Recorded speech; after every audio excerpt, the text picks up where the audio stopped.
And we're back. This is part 2, and we'll start with Philadelphia's estimates. The key points here, you'll see, is that Philadelphia's rates of new infections is 5 times higher than the national rate. Almost 30% of women, over 66% are African American, more than 70% are 40 years or older. Heterosexual sex is the most common mode of transmission in Philadelphia.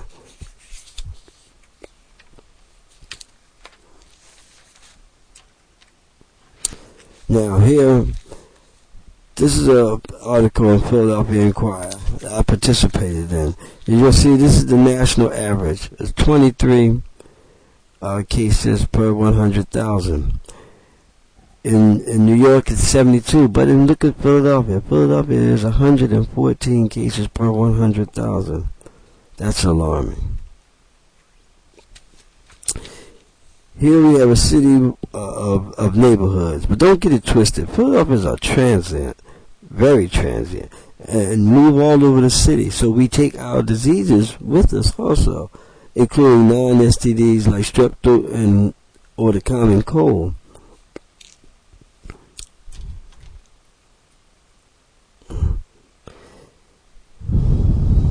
The big picture.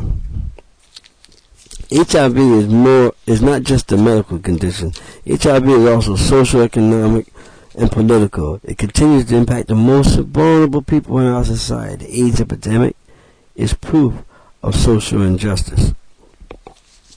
These are a number of households below 100% poverty level by Philadelphia zip codes. And you notice the darker areas are the poorest. Here we see something very similar starting to happen. These patterns are very similar. It's also important to note that the map on the left are AIDS cases using the census tract, whereas the map on the right uses zip codes. They're not a perfect match, but we can see a lot of overlaps: north central, west, and southwest Philly. So what do all these things have in common? Race, poverty, ethnicity, sexism, homophobia, stigma, sexual trauma, violence, prisons. This is what they all have in common. They all contribute to the AIDS epidemic. We can't talk about HIV without talking about the political structural factors that feed this epidemic. Addressing any of these factors or structural drivers will help to reduce the spread of HIV.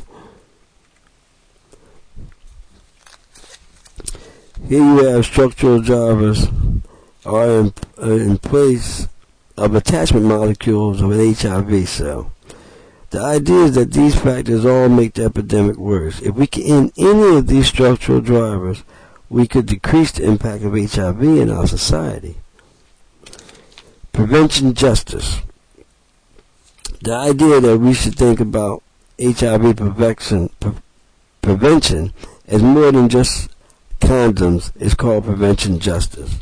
You can't just hand someone a condom and say we've done all that we can to prevent, can we? If you want someone to wear a condom, give them a future. Here's an example. A woman with 2 kids and minimum job wage has a boyfriend who pays her rent.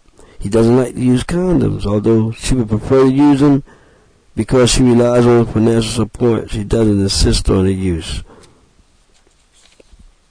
A closer look at identities and behaviors. Next, we're going to look at some identities and talk about what behaviors might lead to risks of them getting HIV infection.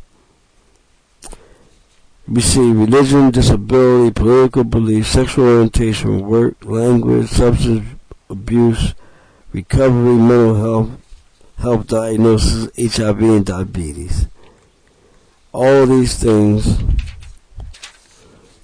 all of these behaviors still say one thing, that they are risky behaviors, and unprotected sex of all flavors contribute to the contraction of HIV and AIDS. Some heterosexual people might not be offered testing because providers don't see them as risk.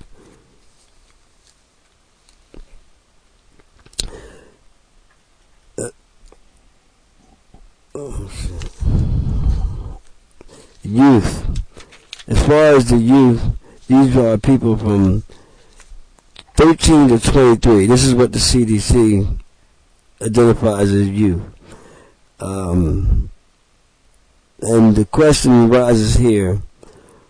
Youth. Older folks think that youth don't have sex and don't use drugs. And the same is true for the older generation, listed here in the CDC as 50. I know it's not very old, but this is what the CDC lists as old. So now young people have the same thoughts about older people, that they don't have sex and don't use drugs. This we know is untrue, and they all have unprotected sex. Now, part 3.